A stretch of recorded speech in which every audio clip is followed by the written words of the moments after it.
They called me the quiet daughter, the one who didn't matter. My name is Alara Sterling, and for 28 years, I watched my family treat me like I was invisible. My father built a $4 billion empire, but in his eyes, I was just a girl, not worthy of the boardroom, not worthy of his legacy. My brothers? They got everything: the attention, the opportunities, the respect. Meanwhile, I worked twice as hard for half the recognition. But on my father's 70th birthday, everything changed. I overheard them. My stepmother and my brothers, huddled in the study, whispering about changing the will, about making sure I got nothing. They didn't know I was there, standing just outside the door, my heart pounding in my chest. And then they saw me.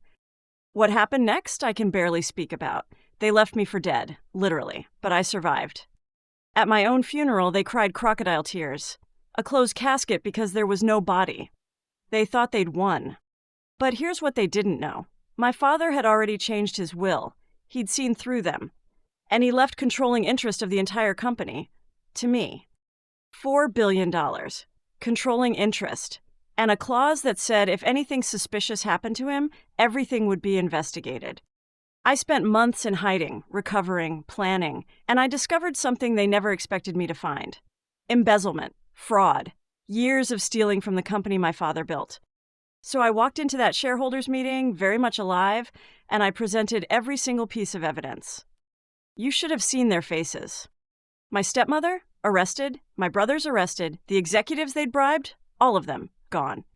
I restructured the entire company, promoted people based on merit, not gender, not family name, merit. Today, that company is worth more than it ever was under their leadership. They underestimated the quiet daughter. They thought silence meant weakness. They were wrong. Sometimes the people who are overlooked, dismissed, and underestimated, we're the ones who've been watching, learning, and waiting for our moment. And when that moment comes, we don't just survive, we rise.